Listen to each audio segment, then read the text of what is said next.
Welcome back everyone. Welcome to civil services study. UP PCS की test series चल रही थी। 69 टेस्ट कंप्लीट हो गए थे। यह है टेस्ट नंबर 70। इंपॉर्टेंट होंगे प्रश्न। फोकस करेंगे एंशिएंट इंडिया के प्रश्नों पर, प्राचीन कालीन भारत का इतिहास, उसमें भी फोकस है। कला और संस्कृति के प्रश्नों पर मोस्ट इंपॉर्टेंट है। तो चलिए स्टार्ट करते हैं। इस पूरी की पूरी प्लेलिस्ट बना रखी है इस टेस्ट सीरीज़ की, वहाँ पर आप टेस्ट नंबर 1 से लेकर 70वें टेस्ट तक पहुँच सकते हो। तो एक प्रश्न को पढ़ने के बाद 3 सेकंड का टाइम मिलेगा, सोच के रखिएगा कि आंसर क्या होगा। तो चलिए स्टार्ट करते हैं। जिन विद्यार्थियों ने भी यूपी पीसीएस के लिए अप्लाई किया है वो एक बार अपना फॉर्म खोल के देख लेना फिर से, क्योंकि एक अपडेट आई है। उसमें आपके जो सिग्नेचर और जो फ़ोटो है मिसमैच है, या फिर कोई ठीक ठाक से अपलोड जिसने नहीं किए, तो फिर से एक बार उनको मौका दिया गया 12 जून तक का। 12 जून तक अच्छे से उसको भर देना। जिनके नहीं भरे हैं उनके लिए हैं वो। तो चलिए स्टार्ट करते हैं।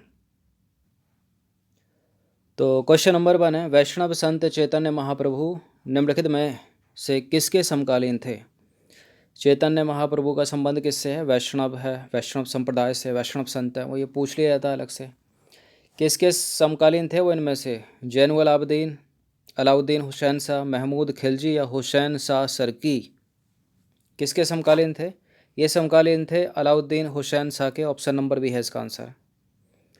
तो वैष्णव संत चैतन्य महाप्रभु अलाउद्दीन हुसैन शाह के समकालीन थे। चैतन्य महाप्रभु एक बंगाली हिंदू संत थे। इन्होंने कृष्ण की पूजा के रूप में कीर्तन को लोकप्रिय बनाया और इस्कॉन ने उनकी शिक्षा से प्रेरणा ली है। क्वेश्चन नंबर 2 पर आ जाइए। निम्नलिखित कथनों पर विचार करना है। 2 स्टेटमेंट है यहाँ पर, बताने के में से कौन सा करेक्ट होगा। बहाई धर्म की स्थापना संत बहाउल्लाह ने इराक में की और भारत के नई दिल्ली में स्थित लोटस टेम्पल बहाई धर्म से संबंधित है। देखिए दूसरा वाला तो करेक्ट है, पहला गलत है, क्योंकि जो संत बहाउल्लाह थे वो ईरानी थे और ईरान में ही जो है बहाई धर्म की स्थापना की थी, इराक में नहीं। और भारत के नई दिल्ली में, जो दिल्ली कैपिटल है इंडिया का, वहाँ लोटस टेम्पल है। एक लोटस टेम्पल जो है ना, वो बहाई धर्म से संबंध रखता है। तो दूसरा वाला करेक्ट है, पहले को एलिमिनेट कर दीजिए, बी है इसका उत्तर। तो बहाई धर्म की स्थापना ईरानी संत बहाउल्लाह ने ईरान में की थी, ना कि इराक में। बहाई धर्म के अनुयायियों का एक मंदिर नई दिल्ली में स्थित है जिसे लोटस टेम्पल के नाम से जाना जाता है। बहुत सा आप में से देखा होगा, किसी ने, बहुतों ने देखा होगा मतलब। बहाउल्लाह का वास्तविक नाम मिर्ज़ा हुसैन अली था। क्वेश्चन नंबर 3 पर आ जाइए। निम्नलिखित कथनों में से कौन सा एक कथन जो है वो असत्य है? पहला स्टेटमेंट है, अथर्ववेद में भारत में सबसे पहले दवा का उल्लेख मिलता है। चरक द्वारा लिखित चरक संहिता भारतीय चिकित्सा शास्त्र का विश्वकोश है। चरक संहिता में कुष्ठ, मिर्गी, ज्वर, यक्ष्मा के अनेक भेदों का वर्णन है। चरक संहिता में अनेक शल्य चिकित्सा के उपकरणों के साथ साथ मोतियाबिंद, पथरी का उपचार बताया गया है कि कैसे होता है। देखिए ए करेक्ट है, यहाँ बी करेक्ट है, सी करेक्ट है, डी गलत है। चरक संहिता में नहीं बताया गया, वो सुश्रुत संहिता में बताया गया है मोतियाबिंद और पथरी का इलाज। तो सुश्रुत संहिता में शल्य चिकित्सा के अनेक उपकरणों के साथ साथ मोतियाबिंद, पथरी तथा कई अन्य रोगों का उपचार बताया गया है, न कि चरक संहिता में। चरक संहिता है किसकी? वैसे चरक की। सुश्रुत संहिता सुश्रुत की। बौद्ध दार्शनिक नागार्जुन निम्नलिखित में से किसके समकालीन थे? बौद्ध दार्शनिक नागार्जुन इनमें से समकालीन थे शातवाहन शासक यज्ञश्री सातकर्णी के।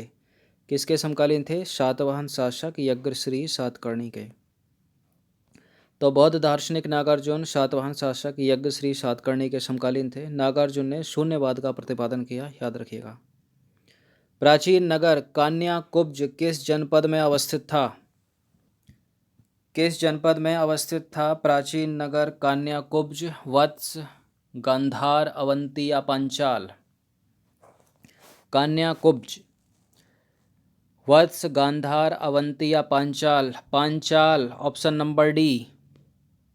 तो देखिए प्राचीन नगर कान्याकुब्ज पांचाल महाजनपद में स्थित था और पांचाल महाजनपद आधुनिक रुहेलखंड के बरेली, बदायूं और फर्रुखाबाद डिस्ट्रिक्ट से जो है बनता था।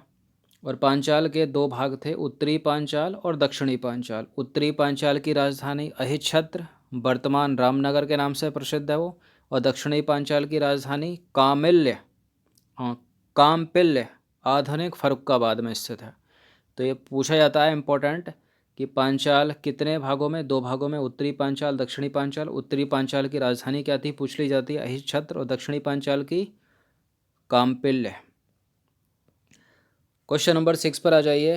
निम्नलिखित कथनों पर विचार करना है। पहला स्टेटमेंट है, बौद्ध धर्म अनिश्वरवादी होते हुए भी आत्मा के अस्तित्व को स्वीकारता है, मतलब आत्मा में विश्वास करता है बौद्ध धर्म। सही है गलत, यहीं क्लियर कर देते हैं इसको। अनिश्वरवादी तो है लेकिन आत्मा को स्वीकार नहीं करता, आत्मा को नकारता है। जो जैन धर्म है वो आत्मा को स्वीकारता है। पहला स्टेटमेंट गलत हो गया।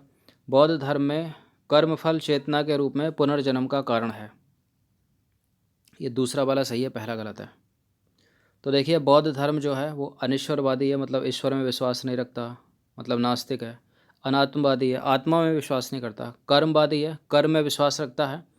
और क्षणिकवादी है, और क्षणिकवादी मतलब वो उसका मानना है कि पृथ्वी क्षण भर में समाप्त हो सकती है।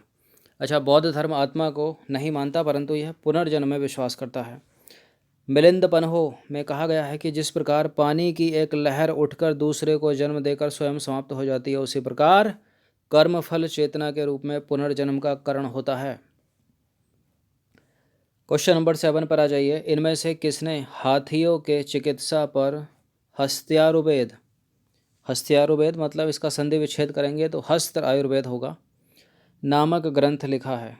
किसने लिखा है? चरक ने, सुश्रुत ने, या फिर लगध ने, या फिर पालकब ने? हाथियों के चिकित्सा पर हस्त आयुर्वेद नामक ग्रंथ लिखा है किसने?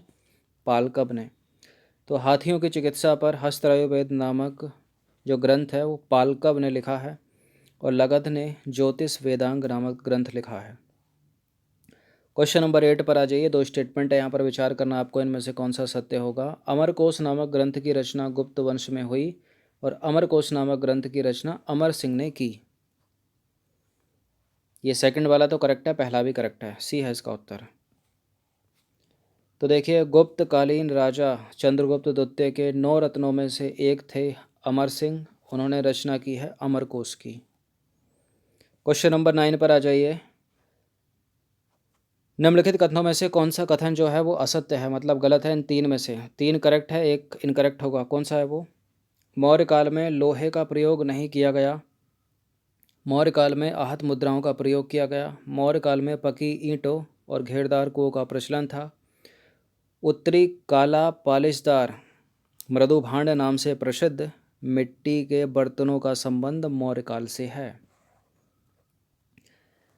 देखिए उत्तरी काले पालिशदार मृदु भांड का संबंध मौर्य काल से, करेक्ट है ये वाला स्टेटमेंट। मौर्य काल में पकी ईंटों और घेरदार कुओं का प्रचलन था, बिल्कुल था। मौर्य काल में आहत मुद्राओं का प्रयोग होता था। मौर्य काल में लोहे का प्रयोग नहीं होता था, गलत है ये। लोहे का तो बढ़ चढ़ कर प्रयोग हुआ। तो देखिए मौर्य काल में लोहे का जो है वो प्रचुर प्रयोग किया गया, गलत है पहला वाला स्टेटमेंट। क्वेश्चन नंबर 10 पर आ जाइए। उद्रंग निम्नलिखित में से किसका वर्णन करता है? गुप्तकालीन भूमि कर, मौर्यकालीन तांबे का सिक्का, गुप्तकालीन सोने का सिक्का या सोने की मुद्रा या स्वर्ण मुद्रा, या उपरोक्त में से कोई नहीं। उद्रम्ग, उद्रम क्या है? इनमें से कोई नहीं तो है नहीं, क्योंकि इनमें से है पक्का एक। क्या है? गुप्तकाल का सोने का सिक्का है, मौर्यकालीन तांबे का सिक्का, या फिर गुप्तकालीन भूमिकर? तो भूमिकर है ये। उद्रंग जो है गुप्त काल में लिया जाने वाला एक प्रकार का भूमिकर था, और दिनार जो है वो गुप्तकालीन सोने के सिक्कों को कहा जाता था। याद रखिएगा, दिनार तो आपको पता होगा, दिनार सोने का सिक्का हो गया, और टंका तांबे का। चलिए अगला प्रश्न पर आते हैं। उद्रम्ग। क्वेश्चन नंबर 11 है। निम्नलिखित कथनों में से कौन सा जो है वो सही नहीं है, मतलब गलत है? गुप्तकालीन मंदिरों का प्रारंभ गर्भगृह के साथ हुआ, जिसमें देव मूर्ति की स्थापना की जाती थी, और गुप्त काल के मंदिरों के द्वार एवं स्तंभ मंदिरों के भीतरी भाग की तरह ही अलंकृत एवं सुसज्जित होते थे। इस काल के मंदिरों की छतें अधिकांशतः सपाट होती थी, किंतु शिखर युक्त मंदिरों का निर्माण प्रारंभ हो चुका था, और कानपुर स्थित भीतर गांव का मंदिर केवल ईंटों से ही निर्मित है। देखिए कानपुर स्थित भीतर गांव का मंदिर केवल ईंटों से ही निर्मित है, ये वाला स्टेटमेंट करेक्ट है। और सी में क्या है, इस काल के मंदिरों की छतें, किस काल के मंदिरों की छतें, गुप्त काल के मंदिरों की छतें अधिकांशतः सपाट होती थी, किंतु शिखर युक्त मंदिरों का निर्माण जो है वो प्रारंभ हो चुका था इसमें। गुप्त काल के मंदिरों के द्वार एवं स्तंभ भीतरी भाग की तरह ही अलंकृत एवं सुसज्जित होते थे। देखिए भीतरी भाग सुसज्जित नहीं होता था, भीतरी भाग तो नॉर्मल था, लेकिन जो द्वार था ना, द्वार और स्तंभ वो सुसज्जित होते थे, अलंकृत होते थे। तो गलत है दूसरा वाला स्टेटमेंट यहाँ पर।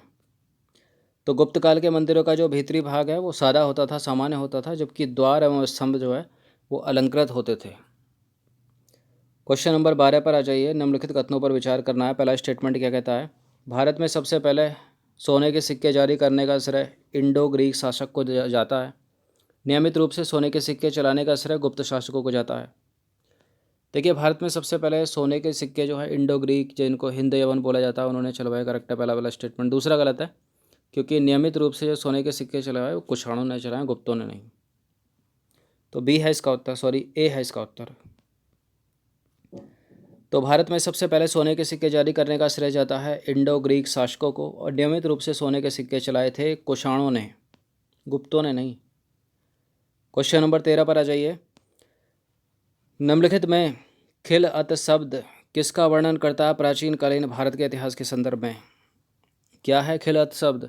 दान में दी गई जमीन, मुस्लिम फकीरों का वर्ग, सूफियों का निवास स्थान, या दान में दी गई पोशाक? सूफियों का निवास स्थान ये है नहीं, मुस्लिम फ़कीरों का वर्ग नहीं है, दान में दी गई ज़मीन नहीं है, दान में तो दी गई लेकिन ज़मीन नहीं, पोशाक, वस्त्र। तो पता चल गया होगा जो प्रश्न थंबनेल पर पूछा उसका उत्तर क्या है। देखिए प्राचीन कालीन भारतीय इतिहास के संदर्भ में खिलहत एक सम्मान सूचक पोशाक होती थी जिसे शासकों द्वारा प्रदान किया जाता था। अब सूफियों के निवास स्थान को जमात खाना कहते हैं, और यह कहते थे, कर सकते हैं इसको, और मुस्लिम फ़कीरों के एक वर्ग को कलंदर कहा जाता है। अब आ जाइए क्वेश्चन नंबर 14 पर। निम्नलिखित कथनों पर विचार करना है आपको। पहला स्टेटमेंट क्या कहता है? पहला स्टेटमेंट है खानखा तथा जमात खाना सूफियों के निवास स्थान को संदर्भित करता है। जमात खाना खानखा से बड़ा होता था। देखिए पहला वाला सही है, दूसरा गलत है। जमात खाना छोटा था, खानखा बड़ा था। तो खानखा तथा जमात खाना दोनों सूफियों के निवास स्थान को कहा जाता था, परंतु खानखा जमात खाने से बड़ा होता था। अब आ जाइए क्वेश्चन नंबर 15 पर। निम्नलिखित में से कौन सा एक कथन जो है असत्य है? विकल्प ए है भागवत संप्रदाय का उदय मौर्य काल में हुआ। भागवत धर्म का केंद्र बिंदु भागवत या विष्णु की पूजा है, जो वैदिक काल के गौण देवता थे। भागवत संप्रदाय के मुख्य तत्व भक्ति और अहिंसा हैं। कौन सा गलत है? देखिए सी तो करेक्ट है इसमें, भागवत संप्रदाय के मुख्य तत्व भक्ति और अहिंसा है। बी भी करेक्ट है, भागवत धर्म का केंद्र बिंदु भागवत विष्णु की पूजा, जो कि वैदिक काल के गौण देवता थे। पहला वाला गलत है। भागवत संप्रदाय का उदय मौर्य काल में नहीं हुआ, मौर्योत्तर काल में हुआ। मौर्योत्तर मतलब मौर्य के बाद आने वाले काल में। तो देखिए भागवत संप्रदाय का जो उदय है वो मौर्योत्तर काल में हुआ, मौर्य काल में नहीं, जिसके केंद्र में भागवत या विष्णु की पूजा है। वैदिक काल के गौण देवता विष्णु इस संप्रदाय में से एक प्रमुख देवता बन गए। तो ये 15 प्रश्न थे इम्पोर्टेंट एंशिएंट इंडिया के और कला और संस्कृति। अच्छे से इसका रिवीजन कर लीजिएगा 1 से 2 बार। धन्यवाद।